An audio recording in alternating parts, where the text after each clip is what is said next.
বন্ধুরা, আজকের আমি 1.5 কিলো ওজনের শঙ্কর মাছ নিয়ে নিয়েছি।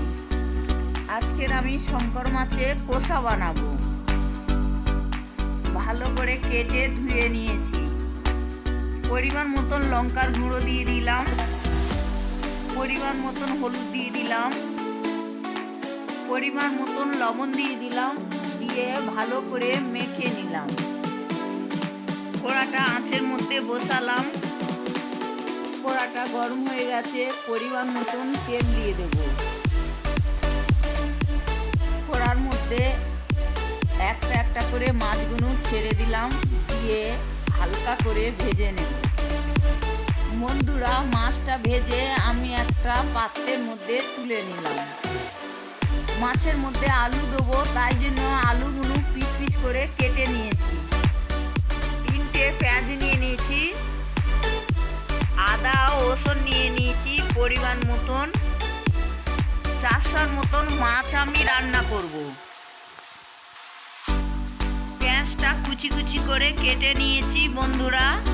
একটা টমেটো কেটে নিয়েছি, আদা রসুন পেস্ট করে নিয়েছি। কড়াটা আঁচের মধ্যে বসালাম, পরিমাণ মতন তেল দিয়ে দিলাম। তেলটা গরম হয়ে গেল, রসুন বাটাটা দিয়ে দিলাম। রসুনটা হালকা লাল লাল করে ভেজে নেব। এরপরে পেঁয়াজটা দিয়ে দেব, দিয়ে খুন্তি দিয়ে ভালো করে নাড়াচাড়া করে নেব। পরিমাণ মতন লবণ দিয়ে দেবো, যাতে পেঁয়াজটা তাড়াতাড়ি লাল লাল হয়ে ভাজা হয়ে যায়। পেঁয়াজটা লাল লাল করে ভাজা হয়ে গেলে টমেটোটা দিয়ে দেব। তারপরে বন্ধুরা আদা বাটাটা দিয়ে দেব, দিয়ে খুন্তি দিয়ে ভালো করে নাড়াচাড়া করে নেব।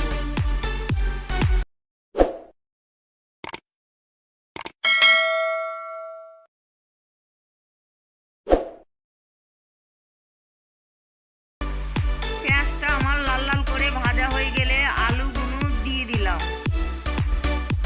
আলুগুলো খুন্তি দিয়ে ভালো করে নাড়াচাড়া করে নেব। অল্প পরিমাণ জল দিয়ে দেবো, যাতে মশলাগুলো ভালো করে কষা হয়ে যায়। এরপরে বন্ধুরা পরিমাণ মতন হলুদ দিয়ে দেবো। এরপরে পরিমাণ মতন লঙ্কার গুঁড়ো দিয়ে দেবো। এরপরে খুন্তি দিয়ে ভালো করে নাড়াচাড়া করে নেব।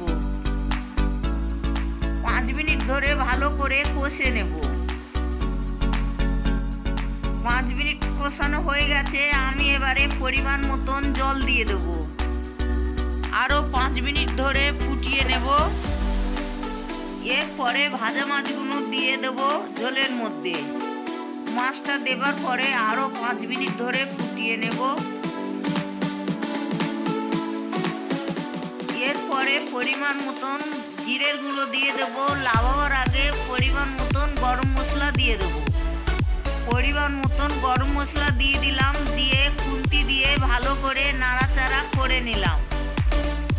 আমার তরকারিটা রেডি হয়ে গেছে, আমি একটা পাত্রের মধ্যে নামিয়ে নেব। তরকারিটা আমি একটা পাত্রের মধ্যে নামিয়ে নিলাম। বন্ধুরা, তোমরা এইভাবে শঙ্কর মাছের ঝালটা বানিও, কেমন হয়েছে আমাকে জানিও। ধন্যবাদ বন্ধুরা, দেখা হবে পরে ভিডিওতে।